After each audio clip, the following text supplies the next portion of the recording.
Naborot to'pollik bu. Ikkita. Hop, 5000 qilaylik.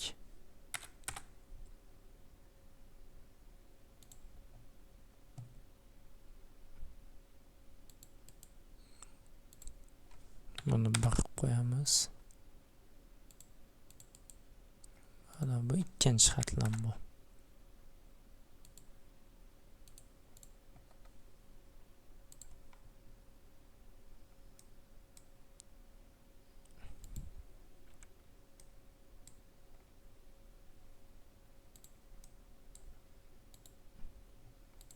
Mana.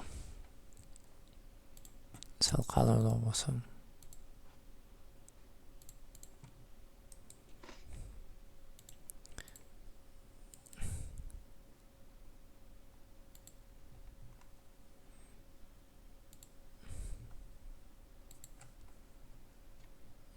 No, bittasi alyuminiy.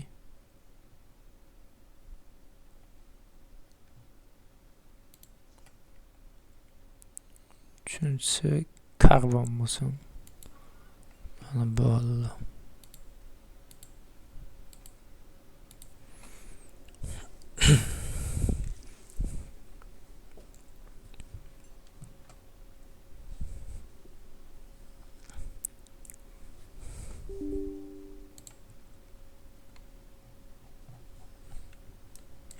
Mana bo'ldi. Endi geometriyadan kiraman. Ichkaridagi alyuminiyga o'zgartiraman anosini. Alyuminiy. Tashqisini karbon qilaman. Karbon bo'ldi. Demak,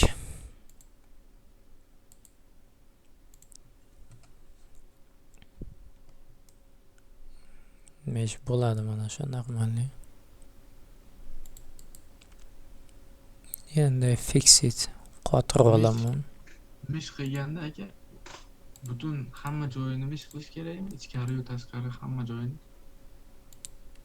Na, o'zi hamma joyini mesh qiladi.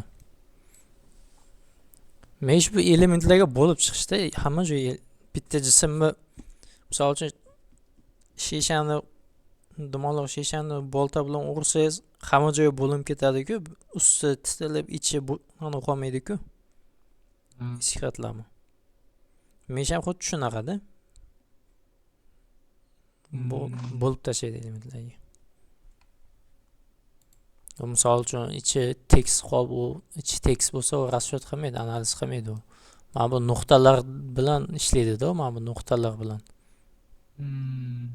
Mana bu yerda tenglama yechimini keyin bo'lgandan keyin ikkinchi nuqtaga o'tib tenglamani yechimini ishlaydi. Mana shunaqa nuqta-nuqta, qatlam-qatlam masalani yechadi-da.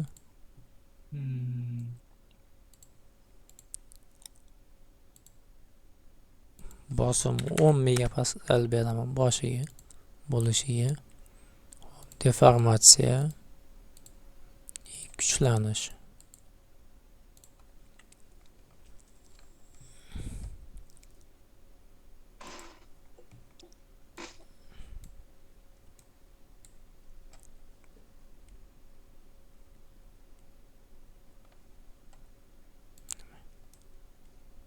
Demak, mana misol uchun qarang.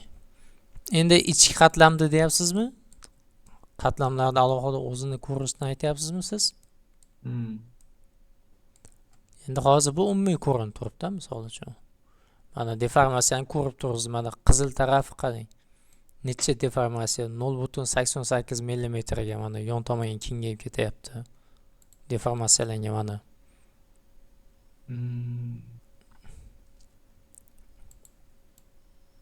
Mana bu ko'k nuqtalar deformatsiyalangan yo'q, mana qiymati 0 mana. 0 ga yaqin. Kuchlanish xuddi shunaqa mana. Misol uchun mana ichki qatlamda kuchlanish bor, tashqisida yo'qdek ko'rinib turibdi, qarang. Endi xuddi shunaqa bittani ochib olasiz, misol uchun deformatsiya. Endi mana bu yerda qarang, geometriyada mana albodek hammasi turibdi. Ko'rdingizmi? Mana geometriyada pastda mana ochdim. O'sha geometriyada biza mana bu hajm bilan bitta ichidagini bitta jismni tanlaymiz. Birinchisini men tanladim. Mana bitta body bo'ldi. Mana bittasini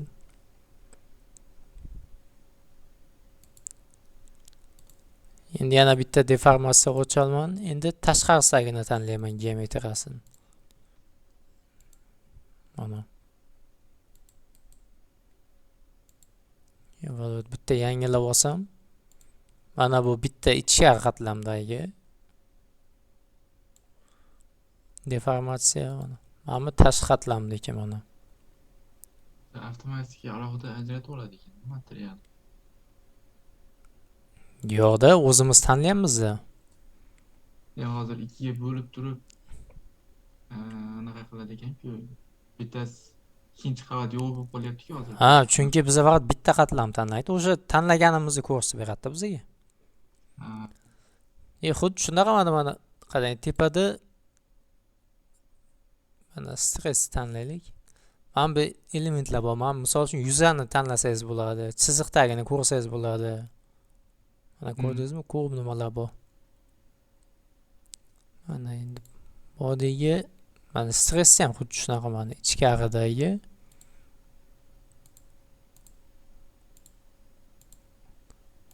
tashqaridagi. Xohlasangiz mana bu nomini o'zgartirib qo'yasiz. Misol uchun mana bu qarang. Bu ichkaridagi mana. Yon tomonga mana rename qilsangiz, misol uchun mana ichki mana ana qo'laydi. Kirilskada qolib ketibdi alif. Nima? Klaviatura. Bu ichki. Endi buni o'zgartiraman. Tashqi. Mana nomlab qo'ydim. Nomini alohida qilib. Ichki, tashqi mana. Bitta evaluate qilaman, yangilayman. Endi mana ichkini stress mana nima kuchlanish. Eng katta kuchlanish mana bu yerda bor, pastki qismida bo'lyapti. Mana bu mana bu sohada kuchlanish.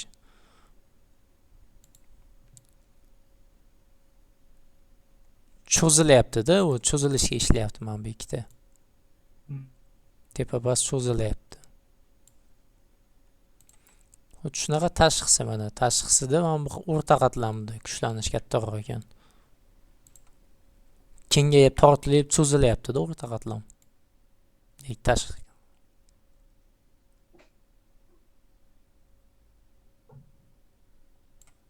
Mana shunaqa ko'rasiz, har bittasini alohida.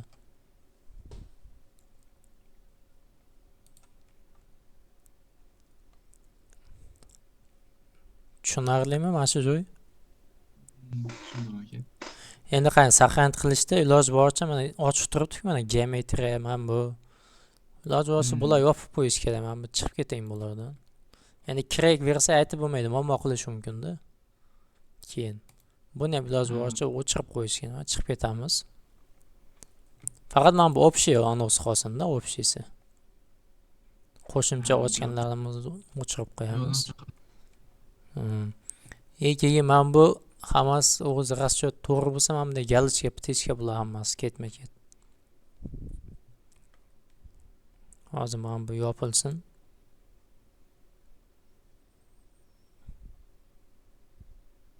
Bo'ldi. Faqat bitta mana buni o'zi qolyapti. Qarang, mana pastda ham ochilganda.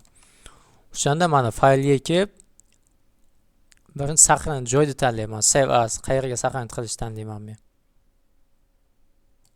Tanlaymandan o'zimga keladigan joy. Misol uchun рабочий stolga yozaman nomini. Mana misol uchun nima gaz baloni.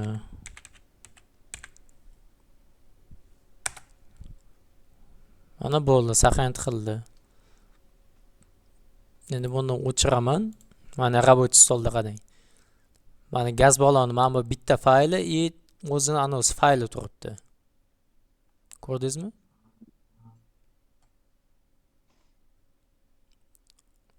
Mana bu ochadigan. Mana buni ustiga bossangiz, polni расчетni ochadi. Bu faylda siz qilgan расчетlar saqlanadi bunda. nima ko'rinishda, skript ko'rinishda. Shuning uchun men buni ustiga bitta bosaman, o'zi men buni faylni ichidagilarni ochib bu yoqqa chiqaradi tashqariga. Xuddi mana bu setupga o'xshaydi-da, programmani ustavka qilishda setupni bosasiz-ku. Xuddi shunaqada bu. Mana bo'ldi ochdi. Keyin bemalol kirib, nima qilib ishlataverasiz. Saqlanib shunaqa qilish kerak-da. Siz hozir faqat bitta anonsini tashladingiz-a menga. Setupini tashladingiz, faylini tashlaganingiz yo'q. U ocholmaydi. Chunki fayl yo'q. Fayl bo'lsa, faylni ochib beradi.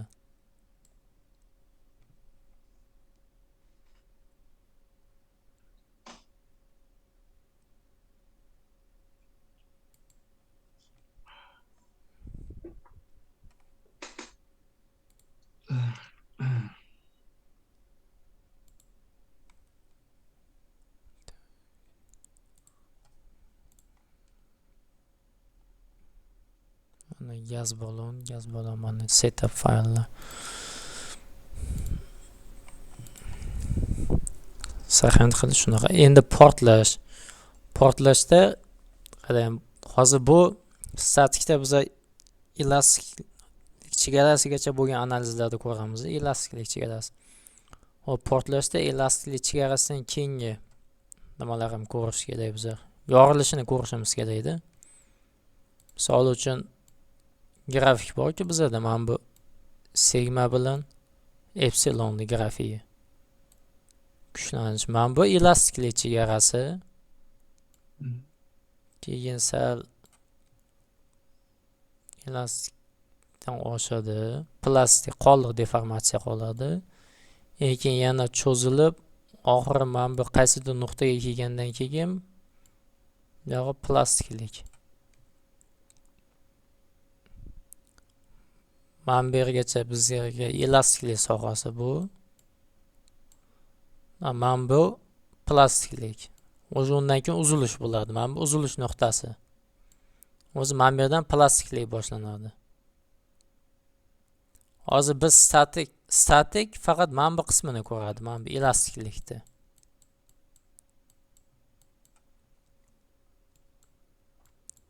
Liner degani chiziqli mana shu liner. Endi bizga qarang. Qo'shimcha mana Xplect bor o'zi. Dynamics, Xplect Dynamics. Shuni olaman. Bu yerga kelamiz. Mana shunday ishlatamiz. Xo'p, geometriyani bunga tanlab olaman. Mana geometriyani to'g'ridan-to'g'ri bunga nima qilsangiz bo'ladi. Ushlab turib ustiga borib qo'ysangiz o'zi o'tadi bu yoqqa. Qaytadan chizib o'tirmayman. Engineering dataga kiraman. Endi bu yerda mana o'zi alohida o'sha nimaga mo'ljallangan materiallar bor. Mana Xplect material mana. O'sha расчет uchun plastiklik uchun mo'ljallangan anonlar bor. Ya'ni uzilish nuqtasini uzilib bemalol portlaganda uzilib ketish, boshqa narsalarni ko'rsa bo'ladi-da bunda. Mana alyuminiy mana 60-61 T6 mana Xplect materialda turibdi o'sha. So'ng men alyuminiy tanlayman.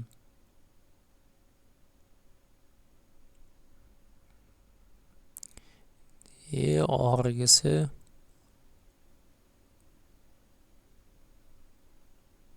kalsiy, kobalt, krom,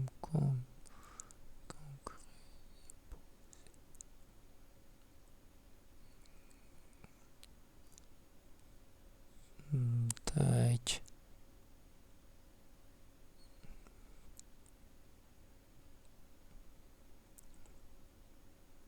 Polietilen, rezina.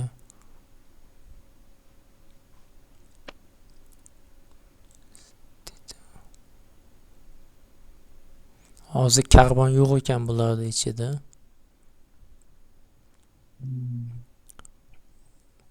Karbonni qanaqa qilsak bo'ladi? Karbonni misol uchun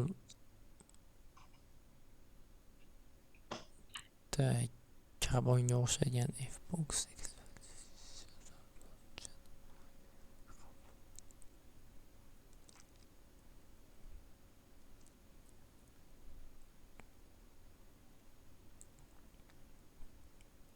Misol uchun men bu stilni olaman. Bo'ladi. Hop, bo'ldi. Endi qarang, alyuminiy. Alyuminiy mana parametrlar qarang. Bizda расчет qilishda endi bunda yung moduli nima uncha kerak emas endi. Yung moduli popsan koeffitsiyenti u elastiklik uchun ishlaydi. Bunda u koeffitsiyentlar bo'lmaydi. Bunda mana bunaqa parametrlar bo'ladi. Maksimal uzilish nuqtasigacha bo'lgan kuchlanish qiymati mana 680 megapaskalgacha ekan. 690 bersa yoriladimi shunda? Portlaydimi? Mana shundan oshsa ichki kuchlanish mana shundan oshsa yoriladi.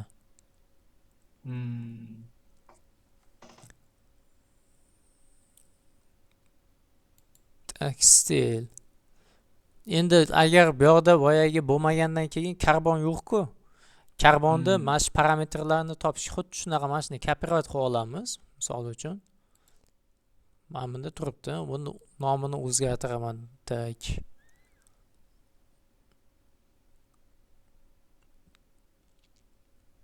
Mana ustiga bossam 2 marta bu karbon. Bo'ldi. Endi karbon demandagi mana bularga mana misol uchun 792 mana 510 bularga o'sha karbondekini yozib chiqaman parametrlarni. Zichligiga misol uchun karbonni nimalarini yozaman. Tushunarlimi? Qisqasi bu yoqda material yo'q bo'lsa, siz o'zingiz materialingizni parametrlarini boshqa materialga kirgizib o'zgartirib ketaverasiz. Yangi o'zingizga to'g'rilaysiz. Hozir karbonda mana bu parametrlarni, mana bu danlilarni bilmayman hozir. Shuning uchun men buni qoldirayman o'zini.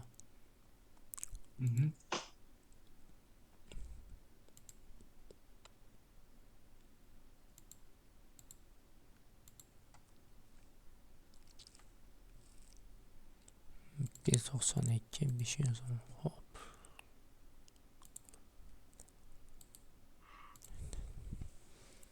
Buni ham расчёti ham xuddi aniga o'xshagan, oddiy statikaga o'xshagan, faqat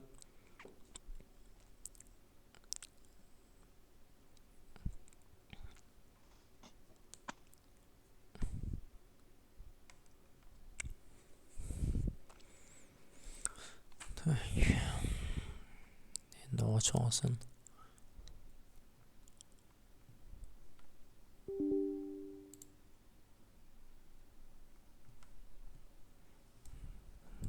Bo'ldi. Material tanlayman. Hozir paka ikkalasiga nima tanlab qo'yaman hozircha. Alyuminiy tanlayman.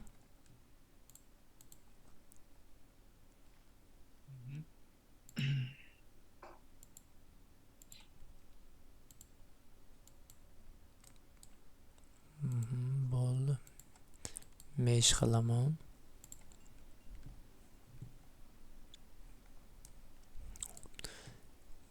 Endi qarang, bunda ham fixate, men qotirib olaman mana bu tomonlarni, ikkita tarafini. Apply. Endi bunda qarang, bosimni qanaqa ko'rinishda beraman, bosimni. Analiz settingga kelsam, qarang. Bitta yo'li bor, birdan katta bosim bersangiz bo'ladi. Ya'ni qarang, hozir bizda bosim turibdi, bosimni bitta qiymatini bersak bo'ladi. Misol uchun mana pastda tabular data turibdi-ku mana burchakda. Ko'rinyaptimi? Ko'rinyapti. O'sha tabular datada mana step turibdi. Qadam, bitta qadam bor, tamom, bitta qiymat bera olamiz. Ya'ni biza bosim birdan shunda turganda ustiga birdaniga shu katta bosim yuklanib berib qo'ydik degani bu. Bitta soniyada, bir vaqtda o'zida. Birdaniga 1 soniyada. Mana 0. Boshlang'ich vaqtda birdan bosim berib qo'ydik. Endi biza bosimni keyin o'zi aslida unaqa bo'lmaydi. Misol uchun gaz baloniga ham gaz urilganda birinchi bosim 0 turadi, keyin sekin-sekin bosim oshib boradi-ku, to'g'rimi? Shuning uchun biza mana bu analiz settingda qarang, ya'ni bu stepni number of step. O'shani taxminan men 5 ta oldim mana. Mana o'zi ko'rdingiz, mana 5 ta bo'ldi mana steplar. Va end time. Endi analiz qilish vaqtini tanlashim kerak men. Mana joyi qizil turibdi, o'zi tanlash kerak mana shuni. O'sha vaqtga borib расчет tugaydi analizingiz. Endi vaqtni kichikroq olaman men, chunki расчет kompyuter qiynalmasdan tezroq расчет qilish kerak-da. Vaqti katta bo'lsangiz juda ko'p vaqt ketadi. Misol uchun 1 -3 mana 1 -3 sekund oldim. Bosimda ham qiymatlarini endi qarang. Mana yon tomonni bosaman, mana tabular ko'rinishda beraman. Tabular degani bu mana bu jadval ko'rinishda.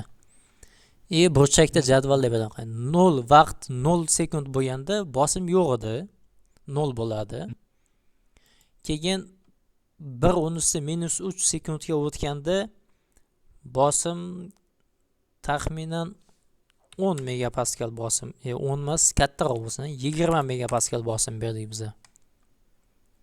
Keyin 2 ga o'tgandan keyin yana gaz solingandan keyin bosim 30 bo'ldi.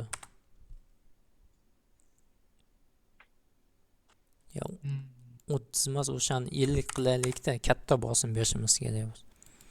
30 oshirib ketaveraman. Keyingisida 30 qo'shsam 80 bo'ldi mana bosimi. Yana keyin 80 dan keyin 30 qo'shsam 110 megapaskal. Oxirida 140 megapaskal bosim mana. Ko'rdingizmi, mana 5 taga bo'lingan bosim sekin oshib ketyapti. Mana bu grafikni ko'rib. Mana ko'rdingizmi? Mana bosim 140 gacha mana oshdi. Endi bunda natijalarni bizga mana bu grafik qilib chizib beradi. Mana shunaqa ko'rinishda 5 ta nuqtani birlashtirib. Boyagida bo'lsa u bitta 0 edi, bitta qadam, tamom.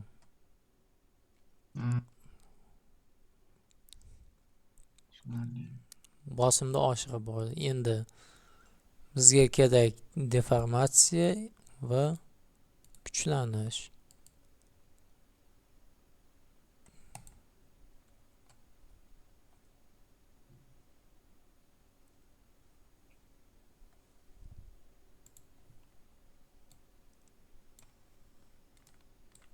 Endi ko'ramiz расчет qancha informatsiyaga kelsak, qarang.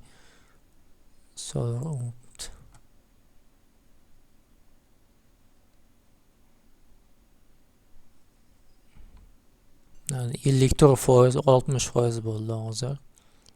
O'zi 15 sekund.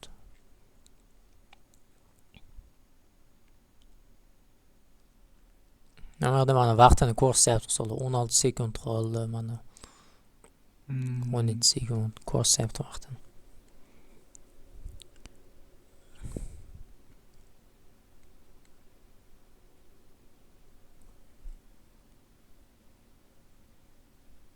Boshida bosim kichkina edi, hisoblash oson ketayotganda, endi qarang, o'zi plastikga yaqinlashtirgandan keyin uzilish bo'ladi-ku. Uzilishlarni hisoblayvergandan keyin hisoblash qiyinlashaveradi o'zi. Sekinlashib boshlaydi hisoblash. Mana o'zi boya 16 edi, o'zi 20 bo'lib ketdi, qarang. Hisoblash endi sekinlashyapti, qiyinlashyapti. Agar vaqt katta berib olsak shu yerda, u 3-4 kun, 5-6 kunlab ham расчет qilaveradi.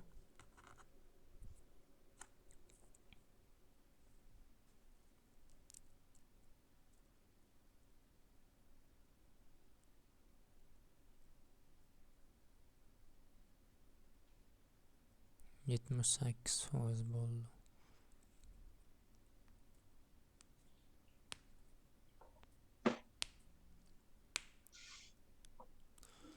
Uzilish shunaqa. Bosimda katta bosim beradi. Katta bosimgacha sekin-sekin qadamni oshirib boraverasiz. 0 dan ustiga qo'yib, keyin Расчет qilib ko'rasiz, o'zi uzilganda mana bu grafikda ko'rsatadi o'zi. Eng katta bosimdan keyin kuchlanish maksimalga chiqib, yana pastga tushib ketgan. Demak, o'sha nuqtadagi bosim eng portlash bosimi o'sha nuqta bo'ladi. Misol uchun chizadigan bo'lsak, qani mana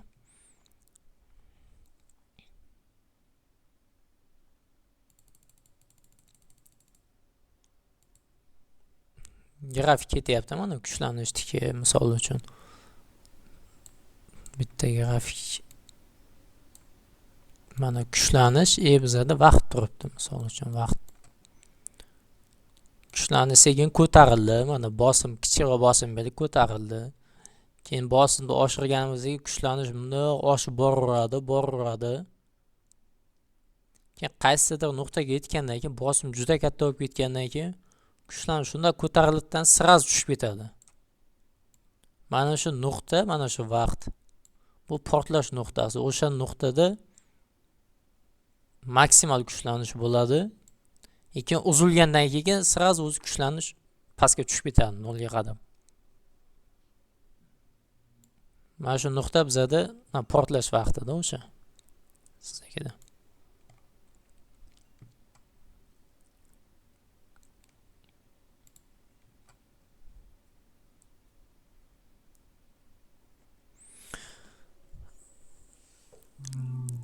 Agar portlash hozir tekshirib ko'ramiz, agar portlamasa, keyin bosimni yana ham kattaroq berib ko'rishga to'g'ri keladi.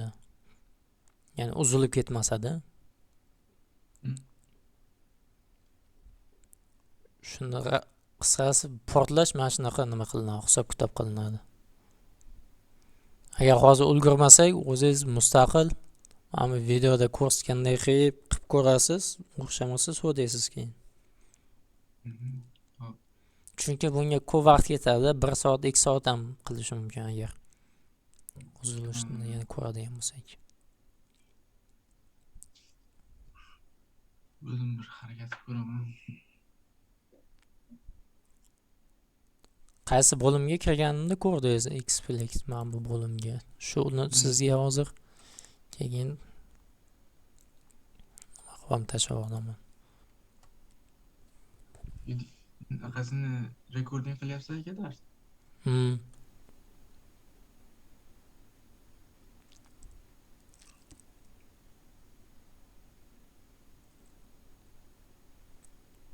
Bu video dars tayyorlashga qilganingiz yo'qmi aka? Qiziqqaningiz yo'qmi?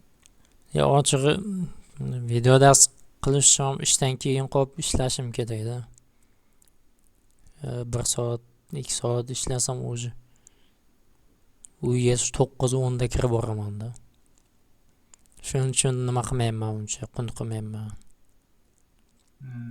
Oldin notebook'im bor edi, undan video darslik qilib uyda ham nima qilardim. Hozir notebook'ni ham singlimga berib yuborganman, uyda kompyuterim yo'q, o'shaning uchun nima qila olmayman-da uncha. Videoga YouTube'ga ham o'shaning uchun ko'p video qo'ya olmayman. Endi qadayman uyga iloji boricha harakat qilishim kerak, bitta nima taxlab olishim kerak. Kompyuter bo'lmasa bo'lmaydi. Faqat ishxonada ishlaydigan qolsa bo'lmasa, boshqa vaqti bo'lmay qoladi. Xo'p. Mana bu uzilib ketgan sochilib ko'rdingizmi? Portlab ketgan.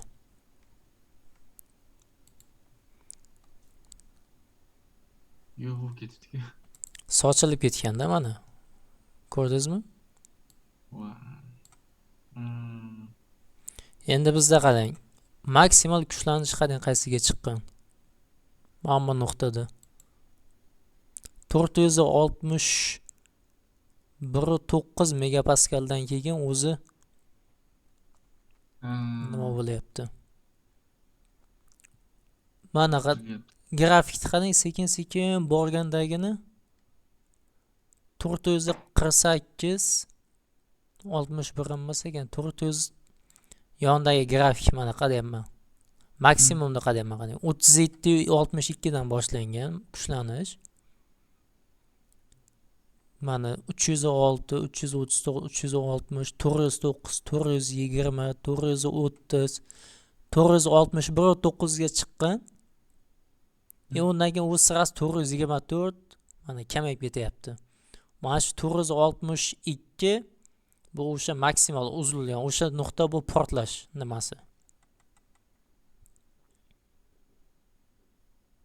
Portlash nuqtasi o'sha. Mana grafikda ham ko'rinib turibdi o'sha nuqta mana. Ko'rdingizmi? Mana grafikda o'sha nuqtani tanlasa 461.9 megapaskalda uzilyapti. Portlash nima bo'lyapti? Mana o'shaning ko'rinishi o'sha nuqtada.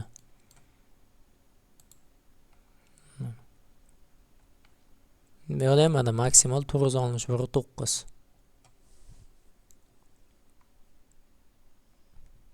Yorish sekundini kamaytiringchi, qanaqa bo'ladi ekan? 2 sekundda turibdi ekan. Ha.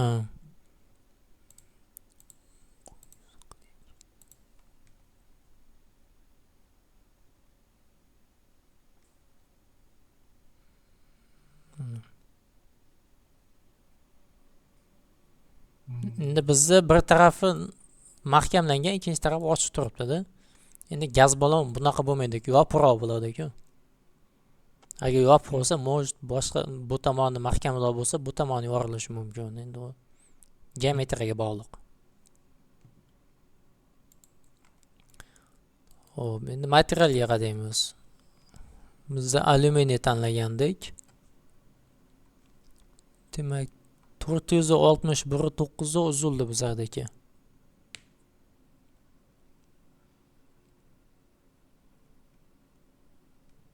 Даже 290 680 ga ham bormaganda o'sha o'rtada.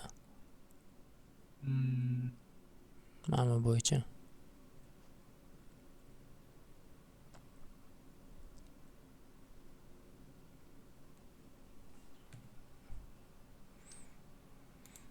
Portlash mana shunaqa raschot qilinadi. Hozir sekundda o'zgartirdingizki, o'shani yonidagi promismi 100 turibdi-ku, o'sha nimani belgisi ekan, o'sha nima? Ha, o'sha 10 sekundda 100 ta qadamga bo'lib chiqadi, 10 dan.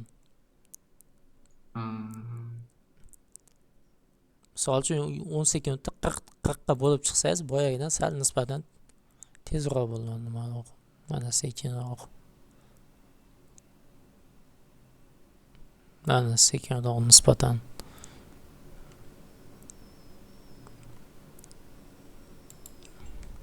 Kino ishlab olsa bo'ladi ekan bunda. Qisqasi mana shunaqa raschot.